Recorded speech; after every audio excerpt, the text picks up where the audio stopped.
Welcome into a little late night edition of that SEC podcast. I'm your host, Michael Braden. Go by SEC Mike on Twitter.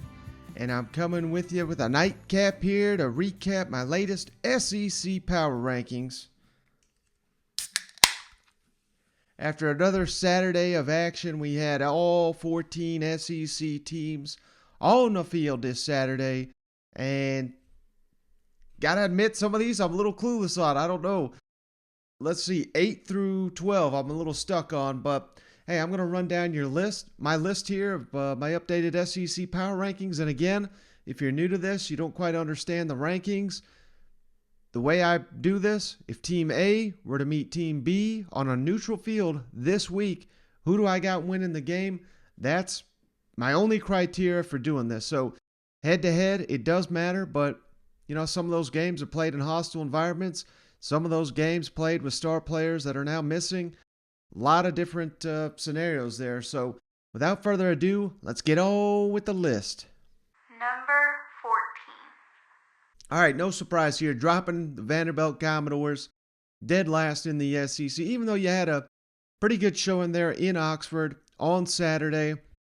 I don't know if the game was ever really in doubt, but hell, the point spread, what was it, 36 points? Ole Miss didn't even score 36. And Vanderbilt had the ball late in the game to kind of make this a one-score game. But I really think this is more of Ole Miss looking ahead to the Egg Bowl, not being focused on the Vanderbilt Commodores after their big win over Texas A&M, more than it did to do with Vanderbilt, taking its, giving Vanderbilt some credit here. Mike Wright certainly looked good, but Ole Miss did not, particularly Matt Corral, maybe forcing the issue a little bit here. So, I don't know, all things considered, I think it's only right at this point to have Vanderbilt number 14. Number 13. All right, you're moving up a spot there, Florida Gators. I had you 14 last week after your performance against Samford, but I'm bumping you up. Let's give the Gators some credit here. I thought they'd completely no-show for Missouri. They didn't. Took Missouri into overtime. Had opportunities to win this football game, but just got outplayed a little bit, got out-coached. I think Missouri wanted this a little bit more. Senior night, this was a fight for your bowl lives here. Dan Mullen, multiple occasions here, got a little too conservative, have no idea what in the hell he's thinking. With your job on the line, you got to go for some of these deals. Now, you looked strong in the overtime, but of course, Missouri came out here, scored the touchdown, got the 2-point conversion, got the win. Now, Florida goes into the final week of the season up against their in-state rival, Florida State, at home. You lose that game, you're not going to the postseason. You win it, you're in. So, you got to think the Gators are going to show up for that. But, I don't know, we'll see. I thought that a couple other times this year, and it didn't come true. So, a lot on the line for the Florida Gators this week, moving you up one spot. But until you win a game, not moving you up any further. Number 12. All right, how about them Gamecocks? Oh, just beat the Auburn Tigers. I'm trying to figure out how in the hell you won this game. Give you credit, but could not contain Tank Bigsby. 1 for 9 on third downs. I mean, this was an ugly, ugly game. But at the end of the day, I mean, that's kind of the season it's been for South Carolina, where it ain't been pretty. Fans I'm seeing online fire Greg Atkins in the middle of this damn game. Marcus Satterfield called him another good game. Jason Brown continues to look like the best quarterback on South Carolina's roster. Why he's not been playing earlier, I have no idea. Zakondre White had a big game. Gamecocks are looking good. Now they're officially heading to the bowl. The only teams in the SEC that have not punched their ticket to the postseason at this point, Vanderbilt, LSU, and Florida. So South Carolina, you've reached the postseason. You're in the top 12 firmly. You've beaten the Gators. You just beat Auburn. That's a hell of a win here. But you did lose to who I got number 11 just recently. Number 11. The Mizzou Tigers. Ooh. Hey, you beat the Gators. You did what you were supposed to do. We both called for the upset this weekend. You got it done. Tyler Beatty, again, another heroic performance. If you missed it, he got carried off the field. That was fantastic. Connor Bazelak, he was not looking fantastic, but he got the job done. This Missouri defense really stepped up. This was a defensive struggle here. And, if you're a Missouri fan, this is, the season's not gone how you wanted, but it would have been very easy for the team to kind of tank down the stretch instead of getting hot here. And now you're going into final week of the season against an Arkansas team coming off a loss, a team that you own. Arkansas don't want to admit that, but Missouri Tigers own them right now. There's an opportunity for you to end on a 3-game winning streak to close out the season. And if you do that, you can be moving way up this list. Number 10. All right, I didn't know where in the hell to put Auburn. Of course, they just lost to South Carolina, but again, I think they outplayed South Carolina. I'm scratching my head trying to figure out how they lost this damn game. Bo Nix, obviously out. Anders Carlson, he was missed. They missed a field goal in this game, would have been critical. Tank Finley, he didn't look terrible, but he didn't look great either. Tank Bigsby tried to put the team on his back, didn't get it done. And all of a sudden, a guy I was touting for Coach of the Year, Brian Harsin, 1-3 since I said that. And this is the Auburn we thought we were getting. I picked them dead last in the SEC West for a reason. And aside from LSU, they're probably going to finish dead last here in the SEC West, unless they pull a stunner here going into the Iron Bowl against Alabama.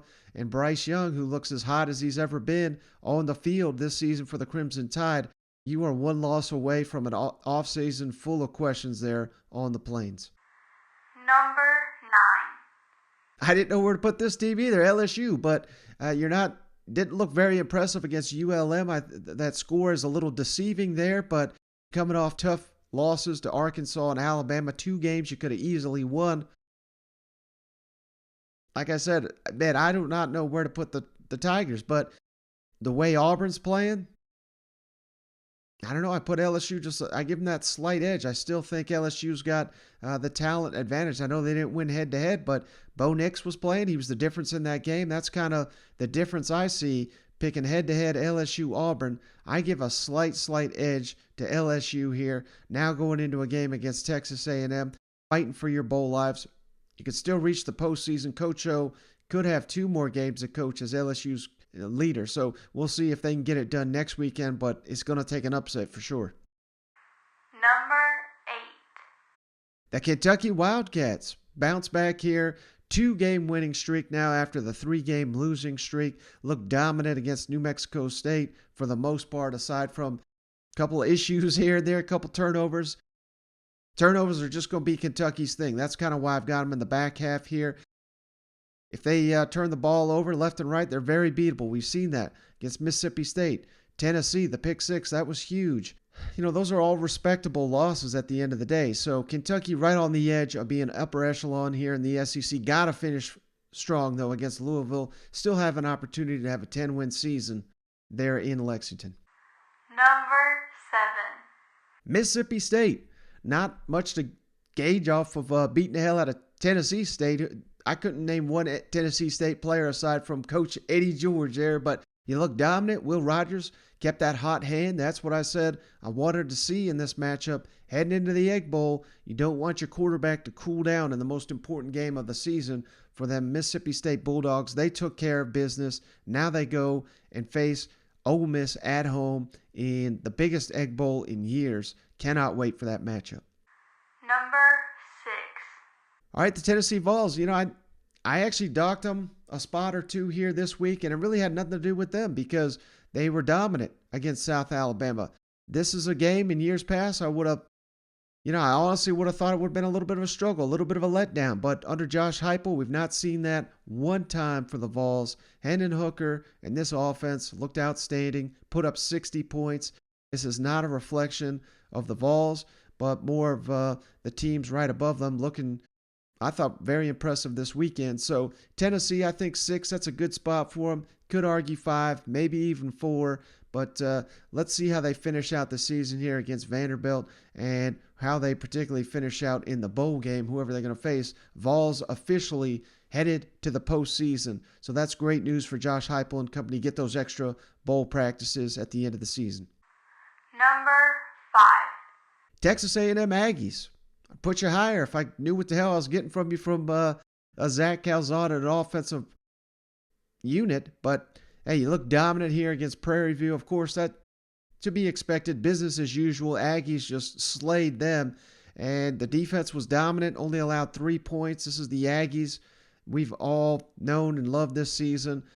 The issues there against Ole Miss would have been a huge red flag had they surfaced again this weekend, but they took care of business. I think number 5 is a great spot for them. Number 4. All right, hopefully this saves my mentions this week because I got the Arkansas Razorbacks, number 4, took Alabama down to the wire, and hell, who knows? You get a couple calls here or there that you probably should have got. That's going to be I think Arkansas fans have moved on from me. They've moved back on to the SEC officiating because that was a god-awful game if you missed it. AD Hunter Yurachek has kind of come out here publicly and basically said, they screwed us last year at Auburn. They're screwed us this year in Tuscaloosa. He's not holding anything back here. That was a horribly officiated game.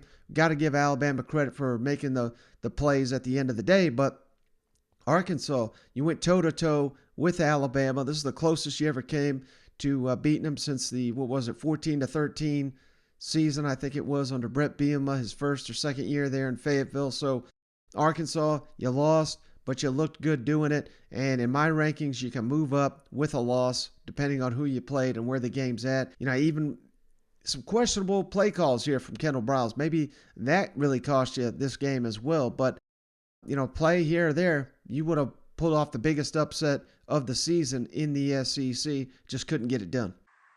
Number 3. The Ole Miss Rebels, again, not very impressive against Vanderbilt, but I'm crediting that, again, to more of looking ahead, not respecting Vanderbilt, coming off the huge win against Texas A&M. Just didn't feel right docking Ole Miss considering they've beaten Arkansas. They just beat A&M. They've beaten Tennessee. I don't know. I know one performance does not dictate the season. So we'll see how they do against Mississippi State. That'll play a huge edge into, the final power rankings here in a week's time when the regular season comes to an end. Number 2. Alabama and the SEC refs. Number 2 in the rankings. I mean, Bryce Young, say what you want about anything that was questionable. No question about it. He's a Heisman finalist the way he's playing. He's just so smooth back there. Nothing gets to him. It doesn't seem like, he identifies the defense. He's surgical back there. He really is. And if not for Bryce Young, I think Alabama's probably got 2 or 3 losses this season. He's been that good. And the defense, wasn't overly impressed with them, to be honest with you. And again, same thing I've been saying all season, but the gap between number 1 and number 2 is huge because we've seen Arkansas play both of them, and they damn near beat Alabama on the road. Now, on the other hand, Number 1. Georgia Bulldogs. Since Clemson, no one has touched Georgia, and that was the first week of the season. Georgia is just cruising. They beat the hell out of Charleston. So, see, Jordan Davis, our man, scored a rushing touchdown. That probably made Cousin Shane happier than anything we've seen all day. But, hey, they're having fun down there in Athens, getting the seniors some touches. And, man, how could you not like that? Now they go back-to-back weeks here in Atlanta. Georgia Tech, SEC championship, heading into the college football playoff. Hell, I think Georgia could lose both these games, and they'd still make the college football playoff. Of course, they're not going to lose to Georgia Tech. I don't think they'll lose in the SEC championship either, but they've just been that dominant this season. And, maybe Ohio State's rising a little bit, but beyond them, no one comes close to Georgia. And Georgia's number 1 for a reason in the country, number 1 in the power rankings, and it's never really even been debated on my end. But that's going to do it for this episode. Cousin Shane and I'll be back on Monday morning with the usual recap. We'll be back with a normal show there on Monday. But just want to give you guys a little SEC nightcap action. I was waltzing with my darling to the Tennessee waltz when an old friend I happened to see. I introduced her to my loved one, and while they were dancing, my friend stole my sweetheart from me. Well, I remember the night and the Tennessee waltz. Now I know just how much I have lost. Yes, I lost my little darling the night they were playing the beautiful Tennessee waltz. The beautiful Tennessee waltz.